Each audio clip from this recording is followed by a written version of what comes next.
কুর্চির কাছে হাত জোর করে ক্ষমা চেয়ে কুর্চিকে বাড়ি ফিরিয়ে নিয়ে যেতে এলো অয়নদীপ।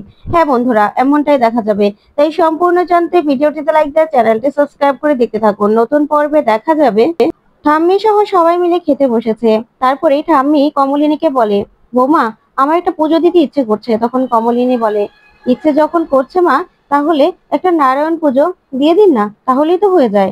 তারপরে দেখা যাবে সবাই মিলে কথা বলছে আর খাবার খাচ্ছে। তখন কুর্চি বলে, দেখো না নতুন দা, বৌদিকে আমি কাজ করতে বারণ করছি, বললাম আমি রান্না করে দিচ্ছি, কিন্তু না, সে তো রান্না করবেই। হাতে ব্যথা ছিল, হাতটা তো নাড়াতেও পারছিল না।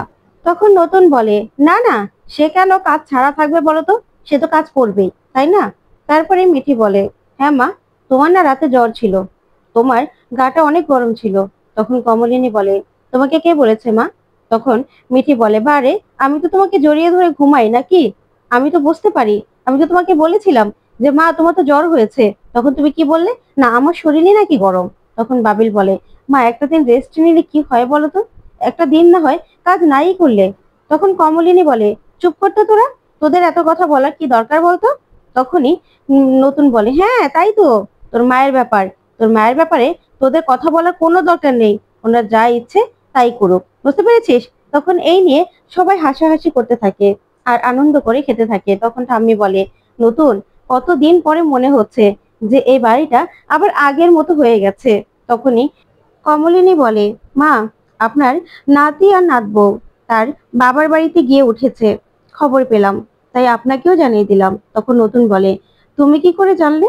তখন কমলিনী বলে, আমি মা তো, ওরা না হয় আমাকে খবর নাই দিতে চাইতে পারে, কিন্তু আমার তো একটা কর্তব্য আছে, তাই আমি ফোন করেছিলাম, সেখান থেকে জানতে পারলাম। আর বুবলাইয়ের তো চাকরিটাও হয়ে গেছে, তাই ওদের আর কোনো সমস্যা হবে না, থাকুক না, যেখানে ভালো থাকার সেখানেই বরং থাকুক। তখন ঠাম্মি বলে, আচ্ছা বুবলাইটা কেন যে কিছু বুঝতে পারলো না, এখন ও বাড়িতে গিয়ে কি শান্তি পাবে? তখন নতুন বলে, নিজের বাড়ি ছেড়ে অন্যের বাড়িটাকে কি নিজের মনে করে থাকতে পারবে? তখন বাবির বলে, ভুল বললে নতুন কাকু, এই বাড়িটাকে ও নিজের বলে কোনোদিনও ভাবতে পারেনি, তাহলে না এরকমটা কোনোদিনও হতো না, এত অশান্তি হতো না। আমরা সবাই কত ওকে বুঝিয়েছি, কিন্তু ওকে বুঝতে চেয়েছে না, নিজের মনে করে সবার সঙ্গে মিশেছে, মিশেনি তো, ও আমাদের সঙ্গে সম্পর্ক ত্যাগ করে এখান থেকে চলে গেছে। তখনই নতুন বলে, আচ্ছা তোমরা বললে আমি একবার ওর সঙ্গে কথা বলে দেখতে পারি। তখন বাবিল বলে, দরকার নেই নতুন কাকু, তার থেকেও ওখানে আছে না, থাকুক, থাকুক ও। তখনই মিঠি বলে, হ্যাঁ তাই তো, ও ওখানে শান্তিতে থাকুক, আর আমরা না হয় নিজের বাড়িতে একটু ভালোভাবে কাটাই, একটু শান্তিতে থাকি, অন্তত একটু শান্তিতে থাকতে তো পারবো। তখন কমলিনী বলে, মা না হয় খারাপ, মায়ের সঙ্গে সম্পর্ক রাখা যায় না, কিন্তু ভাই বোন, ভাই বোনের সঙ্গেও না বুবলাইটা সম্পর্ক শেষ করে দিল, কিন্তু কেন করলো সেটাই বুঝতে পারছি না। ওর যে কিসের এত রাগ, আমি তো মা, আমার তো কষ্ট হয়, ছেলেটা কেমন থাকবে না থাকবে। তখন ঠাম্মি বলে, বৌমা তুমি না মা তো, তার জন্য তোমার কষ্ট হচ্ছে আমি জানি, তোমার তো কষ্ট হবেই, তবে আমি তোমাকে বলছি, দেখো দিদিও বলছিল যে আমরা তো, আমাদের তো বয়স হয়েছে, ওরা ঠিক একদিন বুঝতে পারবে, ও ঠিক একদিন বুঝেই না তোমার কাছে ফিরে আসবে। তুমি দেখো, আমি তোমাকে বলে দিলাম, আমার মুখের কথাটা তুমি একদিন মিলিয়ে নিও, বুবলাইকে তো ফিরে আসতেই হবে, নিজের ভুলটাও ঠিক বুঝতে পারবে, তখন তোমার কাছে এসে ক্ষমা চাইবে। তখন কমলিনী বলে, না মা, আমার কাছে ফিরে আসার জন্য বলছি না, আমার সঙ্গে সম্পর্ক না হয় ত্যাগই করলো, কিন্তু ভাই বোনের সঙ্গেও তো সম্পর্ক রাখতে পারতো, তারা তো কোনো দোষ করেনি, কিন্তু বুবলাই তো কারো সঙ্গেই সম্পর্ক রাখলো না, কারো সঙ্গেই কথাও বললো না, কারো কথা শুনতেও চাইলো না। ছেলেটা না শান্তিতে নেই, আমি জানি ছেলেটার মনে অনেক কষ্ট, অনেক দুঃখ, কিন্তু সেগুলো কিসে যে শেষ হবে সেটাই বুঝতে পারছি না। তখন নতুন বলে, আচ্ছা কমলিনী, আমি কি তাহলে বুবলাইয়ের সঙ্গে একবার গিয়ে কথা বলবো, ওকে অনুরোধ করব ফিরে আসার জন্য?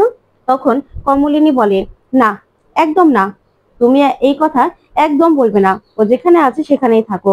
ঠিক তখনই কলিং বেল বেজে ওঠে আর মিঠি গিয়ে দরজাটা খোলে। তখন দরজাটা খুললে মিঠি পুরো চমকে যায়।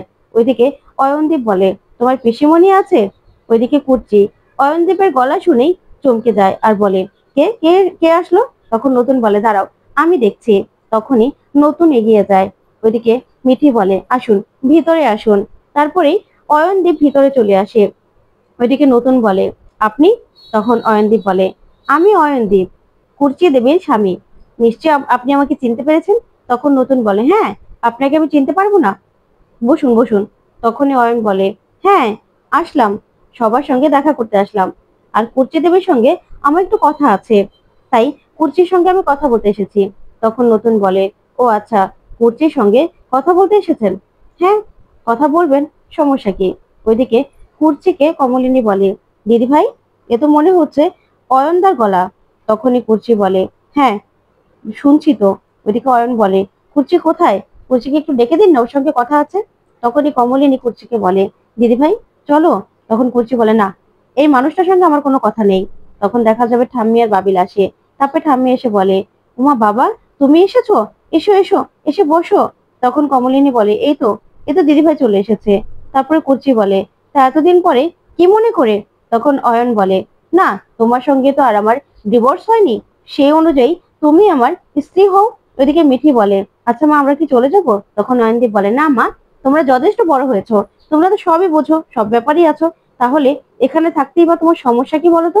তারপরে কুর্চি বলে, তা কি খবর দিতে আসলে তুমি এখানে?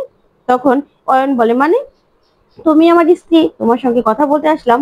এতদিন তো ডাবলু ডাবলু করে আমার চেম্বারে হলনা দিয়ে পড়তে, ডাবলুর সঙ্গে দেখা করার জন্য।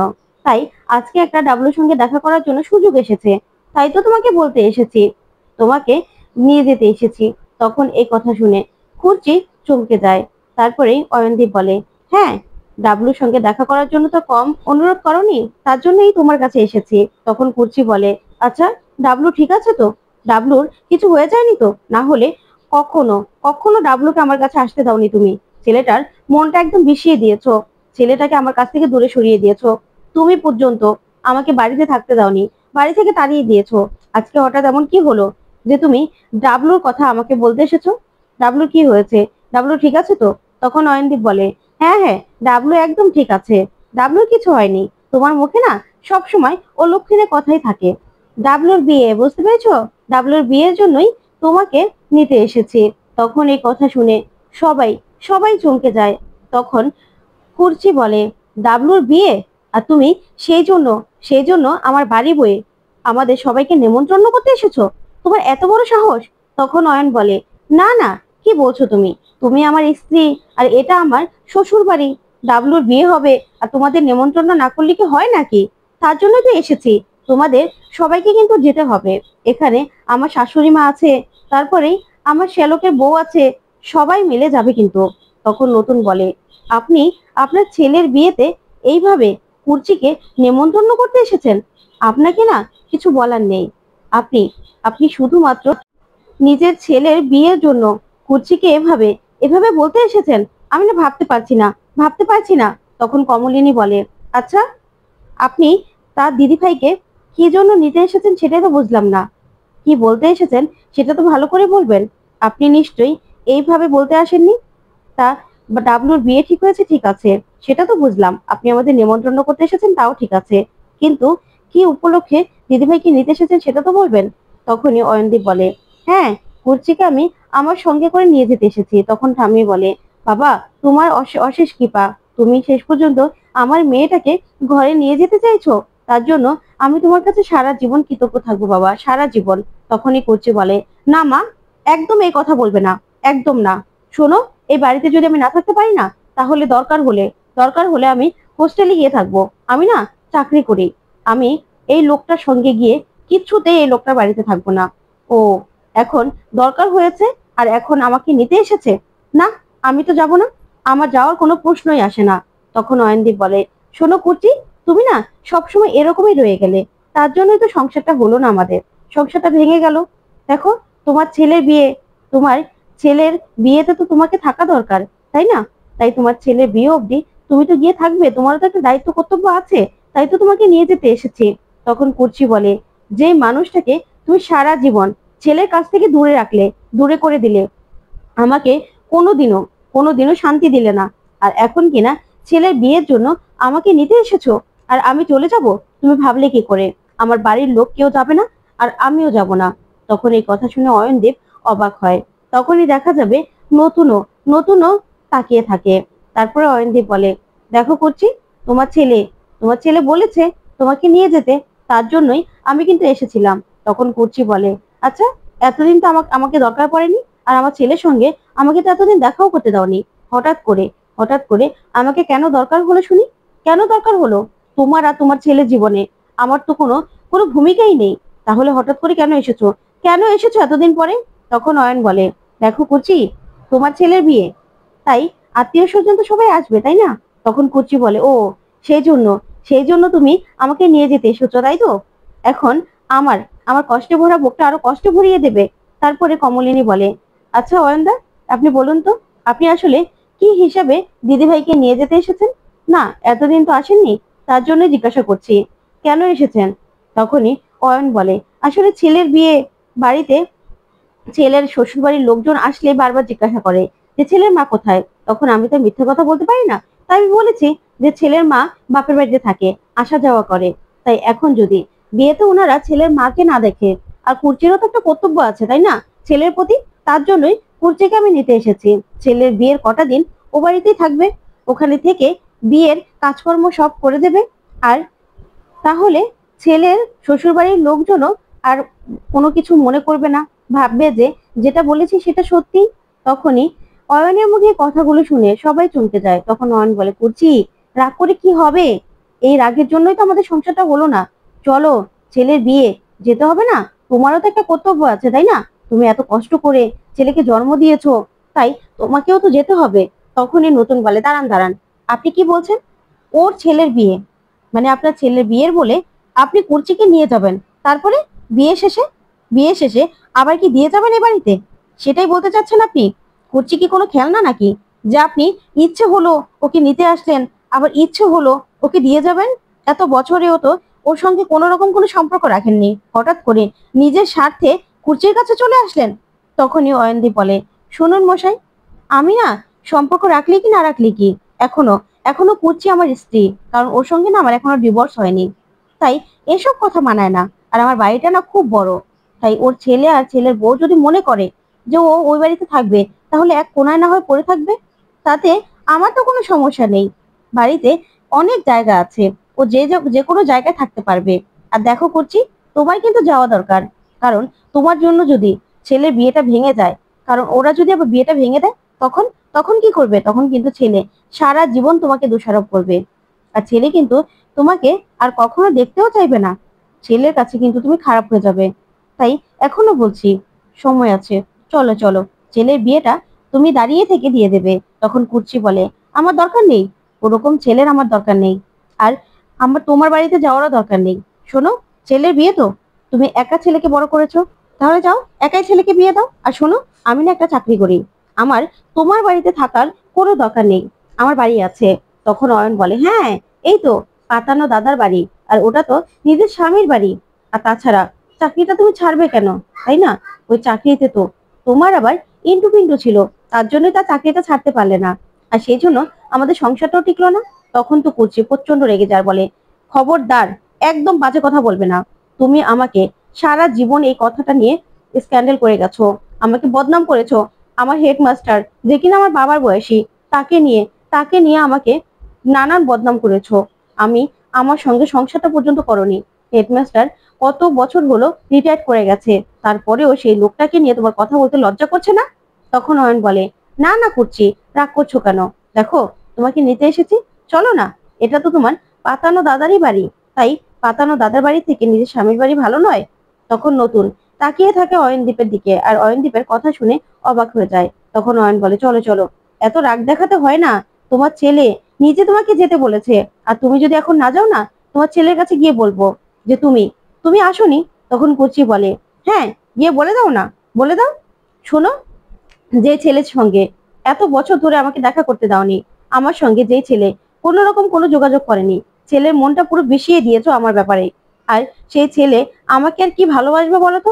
তখন অয়ন বলে, দেখো কুচি, এত রাগ করতে হয় না, চলো। তখনই নতুন বলে, দেখুন, ওর দাদা, ওর মা, ওর সবাই কিন্তু এখনো বেঁচে আছে, আর আপনি একটা মেয়েকে নিজের স্বার্থে এভাবে বাড়িতে নিয়ে যাবেন, আবার স্বার্থ শেষ হলে দিয়ে যাবেন, সেটা তো আর হতে পারে না, তাই না? তখন অয়ন বলে, দেখুন, আমি বিবেচনা করেই সব কথাবার্তাগুলো বলি, আর তাছাড়া ছেলের বিয়েতে কুর্চিরও দায়িত্ব আছে, তাই কুর্চিরও যেতে হবে, কুর্চির যাওয়াটা দরকার।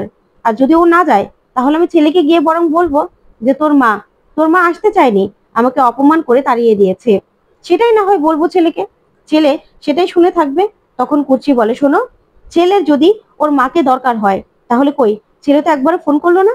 কই, ছেলে যদি আমাকে দরকার হতো ওর বিয়েতে তাহলে তো আমাকে ফোন করতো। তখন নয়ন বলে, দেখো ফোন করবে করবে ফোন করবে, সবই হবে। তখনই কমলিনী বলে, শোনো নয়নদা, এটা পাতানো দাদার বাড়ি হোক আর নিজের দাদারই বাড়ি হোক না কেন, আপনি তো আপনার নিজের বাড়িতে আপনার স্ত্রীকে জায়গা দেননি, সেখান থেকে বের করে দিয়েছিলেন। তাই সে আপনার বাড়ি থেকেও যদি পাতানো দাদার বাড়িতে থেকে কমফোর্টেবল ফিল করে না, তাহলে দিদিভাই সেখানেই থাকবে। আর দিদিভাইয়ের তাও তো একটা জায়গা আছে। আপনি তো এইভাবে দিদিভাইকে কথা শোনাতে পারেন না। পাতানো দাদা যদি দাদার থেকে বেশি করে তাহলে সেখানে তো আপনার বলার কিছু নেই। তখন অয়ন এই কথা শুনে মাথা নিচু করে থাকে। তখন কমলিনী বলে, আপনি এখন নিজের স্বার্থে দিদিভাইকে দিদিভাইকে এখানে নিতে এসেছেন, তাই তো? কিন্তু মানুষটা মানুষটা কত কষ্ট পেয়েছে বলুন তো, আপনার জন্য, ডাবলুর জন্য। কোনোদিনও সেটা ভেবে দেখেছেন কি আপনি?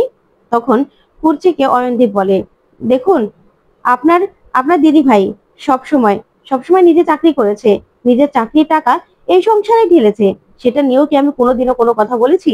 বলিনি তো। তাহলে? তখন কুচি বলে, কেন? আমি থাকি এই বাড়িতে, তাহলে আমি এই বাড়িতে টাকা দিব না তো কি তোমার বাড়িতে গিয়ে টাকা দেবো নাকি? তুমি কি সেটাই ভেবেছো নাকি? তখন অয়ন বলে, না না, আমি সেটা ভাবতে যাব কেন? এখন তুমি কি বলতে চাও? তুমি তুমি যাবে না? তখনই ঠাম্মি বলে, না না অয়নদীপ বাবা, ওর না এই সংসারে আর টাকা দিতে হবে না, আমরা যেভাবে পারবো সেভাবে চলবো, তুমি না আমার মেয়েটাকে নিয়ে যাও। তখন অয়ন বলে, দেখুন শাশুড়ি মা, আপনার মেয়ে কোথায় টাকা দেবে না দেবে সেটা তো আমার দরকার নেই, আর আপনারা কিভাবে চলবেন না চলবেন সেটা আমার দরকার নেই। এখন তো যুগ অনেক মডার্ন হয়ে গেছে, তাই না? আপনাদের বাড়িঘর দেখলেই বোঝা যায়। এই যে এই ভদ্রলোক এখানে থাকে। আচ্ছা করছি, তাহলে আমি বরং ডাবলুকে গিয়ে বলে দেবো যে তুমি তুমি যেতে রাজি নও। তখন করছি বলে, দেখো, ডাবলুর যদি ওর বিয়েতে আমাকে নিয়ে যেতে হয় না, আমাকে দরকার হয়, তাহলে ডাবলু যেন এখানে আসে, এখানে এসে তারপরে আমাকে বলে, তাহলে আমি যাব, এছাড়া আমি যাব না। তখনই অয়ন বলে, তাহলে তুমি যাবে না? ডাবলুকে গিয়ে আমি বলবো, ঠিক আছে, ও আসবে। তখন কুর্চি বলে, হ্যাঁ, ডাবলু না আসলে আমি যাব না। তখন অয়ন বলে, ঠিক আছে, এখানে যা যা ঘটলো সবটাই বলবো ডাবলুকে গিয়ে, যে তোর মা আমাকে কতটা অপমান করেছে। ঠিক আছে, তাহলে আমি আজকে চলি। এই বলেই অয়নদীপ বেরিয়ে যায়। তো বন্ধুরা, কেমন লাগলো আজকের আপডেট কমেন্ট করে জানাতে ভুলবে না। ধন্যবাদ।